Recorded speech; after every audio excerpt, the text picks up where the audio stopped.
Are they true stories or thoughts dreamt up by delusional minds? Tales of alien abductions are rarely taken seriously, something you find in obscure magazines and websites. But every once in a while there comes a story from someone that defies logic and makes us question whether we're the ones living the delusion. These are the top 4 most credible alien abductions. Number 4. John Salter Jr. and his son. A respected professor at the University of North Dakota, John Salter Jr. and his son John III were driving in their pickup truck on March 20th, 1988. It was 6:25 p.m. and the two were on an isolated stretch of Route 61 in Wisconsin. An hour and a half later, the two found themselves traveling in the complete opposite direction from where they were headed and realized they had no idea what happened to the lost time. Utterly confused, they decided to rest for the night and continue their trip the next morning. While driving the next day, a disc-shaped object suddenly confronted them. It was slightly dome-shaped and glowing in a bright metallic shade. They were forced to stop, and as suddenly as it appeared, the UFO quickly vanished from their sight. Months after this encounter, Dr. Salter and his son both began to recall what exactly happened to them after they saw this craft. They remembered seeing 2 to 3 small humanoid figures, each around 4 to 4.5 feet tall. They had thin bodies and limbs, with large heads and slanted eyes. At first he thought they were children, but soon after he met a taller one. The roughly 6-foot-tall figure communicated with them telepathically and guided them through the woods and into a clearing where their spacecraft was located. His next memory was inside the craft, where they were placed in chairs which he described as similar to the ones you find at a dentist's office. He went on to explain, saying, "An implant was placed in my right nostril and beyond. An injection was made in my neck at the thyroid area. Another injection was made in my central chest near the thymus gland." Dr. Salter emphasized that he didn't feel any menacing vibes from the beings, but instead felt like they were being protected. After the encounter, the doctor noticed various changes happening to him physically. His overall health had improved and his nails and hair began to grow twice as fast. A scar on his forehead that he had had for most of his life began to fade and almost disappeared completely. At certain times, a red welt would appear on his neck and a brown spot on his chest, the same places where he claims they implanted something in him. John III didn't have the exact same physical effects as his father, but said it was the most extraordinary experience of his entire life. He did, however, grow a 1.5 feet taller in the 3 years after the incident, starting at age 23, even though he had previously stopped growing at 19. A lot of accounts of alien abduction are dismissed, and rightfully so. But in Dr. Salter's case, he's a respected professor whose credentials back him up. Number 3. Robert Taylor, the Dechmont Woods incident. It was supposed to be a normal day for forester Robert Taylor. He had been working for the Livingston Development Corporation for 16 years, and for most of that, his job involved doing inspections inside the Dechmont Forest in Scotland. On the morning of November 9th, 1979, he said goodbye to his wife and together with his dog, drove his van to work. He parked on a back road in the woods, took his tools, and began to hike to the remote forest area he was going to inspect. It was mid-morning, around 10:15, not long after his hike began, when Robert came across a strange sight. At a small clearing within the dense forest, he saw a spherical dark object hovering menacingly in the air. It was about 20 feet across, metallic, but with an emery-like surface. Although he could clearly make out its shape, it would become partly transparent so that Robert could see the fir trees behind it, as if it was trying to camouflage itself. Out of nowhere, 2 small spheres dropped from the bigger object. They looked similar to navy mines with spikes jutting out of them. They began to roll towards him with a plopping sound as the spikes hit the mud. Each sphere then attached itself to his legs, and he could feel they were tugging him towards the bigger object. A strong, foul smell, which Robert described as similar to burned brake linings in cars, surrounded him, and he struggled but couldn't overpower them, and he eventually passed out. When he came to, he was laying down in the same clearing. his dog nearby, but the objects were gone. He had lost his voice and couldn't stand, and out of sheer terror he crawled his way out of the area. When he regained command of his legs, he ran back to his van. The radio was out, which caused him to panic even more, and in the end, he just ran back towards his house. His wife found him completely disheveled. He had scrapes and bruises on his chin and legs, while his trousers were torn in several places. When asked what happened, all Robert could say was that he was attacked by a spaceship and that he had been gassed.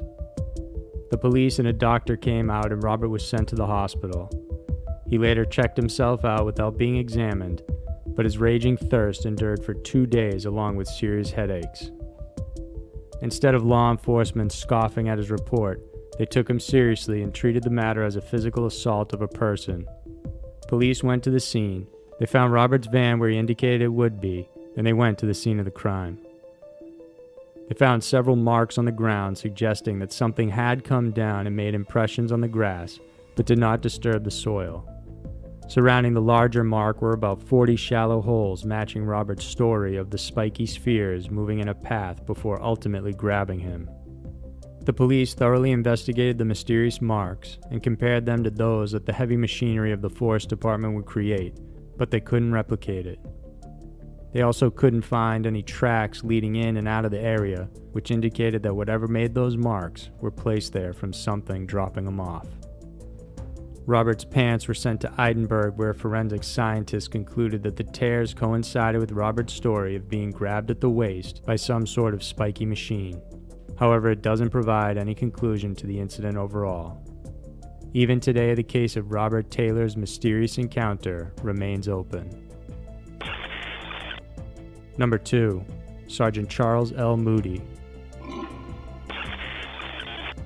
U.S. Air Force Sergeant Charles L. Moody was watching a fantastic meteor shower in New Mexico during the early morning hours of August 13, 1975. At approximately 1:15, he spotted a bright, glowing metallic disk in the sky 300 feet away from where he was. It was around 50 feet long and 18 to 20 feet wide, and just before it hit the ground, it stopped.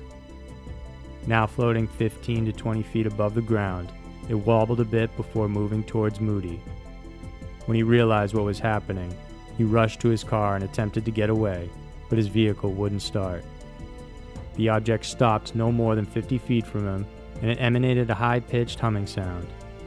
He could see a figure through a rectangular window in the craft. The humming sound stopped, and that's when his entire body went numb. A moment later, the UFO quickly rose into the sky and disappeared. His car then started, and as he raced home, he noticed that it was 3 a.m. He had lost an hour and a half's worth of time, but had no idea where it went. Over the next few days, Charles began to develop a rash on his lower body and went to a physician explaining what happened, including his experience with lost time. He was told to try self-hypnosis, which he did, and over the next few weeks was able to piece together what happened during his lost time. Soon after his body went numb, 2 humanoid figures wearing black skin-tight clothing approached Charles in his car. He struggled and tried to fight them off, but eventually fell unconscious. When he came to, he found himself in a sterile-looking room lying on top of some sort of table. He couldn't move his arms or legs, and a creature was standing above him. This was different from the previous creatures in that it was shorter, wore a metallic suit, and had round eyes, a protruding brow, no hair on its head, small nose and ears along with very thin lips. The creature spoke to Charles telepathically, asking him if he was ready to behave. After agreeing, he was able to move again, and said he was whisked away to another area where he saw the craft's control center. It had a long rod with 3 holes covered in glass, and another rod nearby that had 2 crystals on both ends. He was then told their mothership was situated 400 miles away from Earth, and that they were forbidden to reach out to humans again until after 20 years had passed. They went on to say that one day they would reveal themselves to all humans. Since he was the only witness, there's no one to corroborate his story. But why would an Air Force serviceman with a promising career make something like this up? He never sold his story for money, and he even took a lie detector test which said he was telling the truth. Some say there were contradictions to his story as he apparently changed descriptions of the figures, and many wonder what purpose would the aliens have taking him in the first place and showing him around the ship. We most likely will never get the answer or even know if this is in fact something that actually happened, but nonetheless it remains a very interesting story of an alien abduction. Number 1. Allagash Waterway Abduction. The Allagash Waterway Abduction is considered one of the most popular group abduction cases ever recorded. On August 20th, 1976, twins Jim and Jack Weiner, along with their two friends Chuck Rake and Charles Foltz, decided to have a relaxing wilderness getaway along the Allagash River in northern Maine. The four young art students had been friends since high school and were excited for their backwoods adventure. For the next few days, the four canoed and camped along the waterway before reaching Eagle Lake on August 26th. They set up camp and decided to go night fishing for some trout.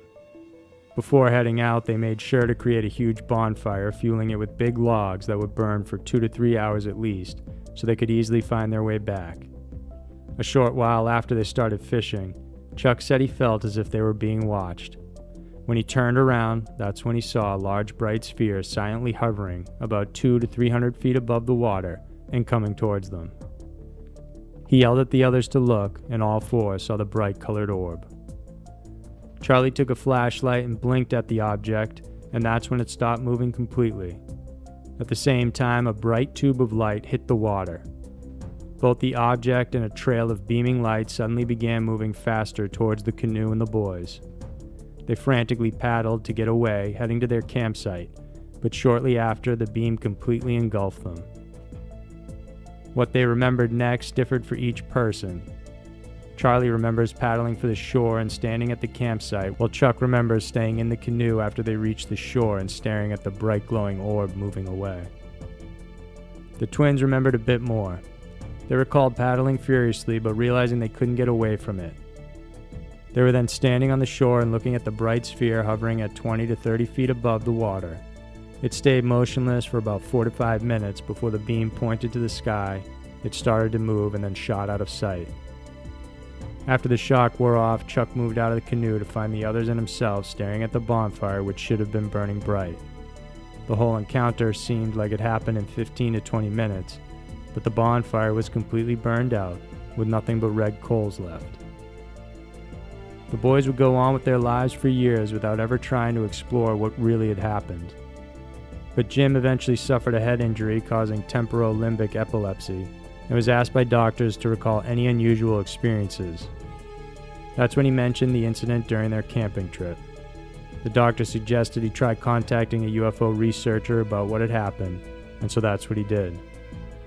He contacted Ray Fowler, who in turn contacted Anthony Constantino, a professional hypnotist and English teacher. All four men agreed to be hypnotized separately to find out what really happened during their lost time. Each of them had a unique but similar account.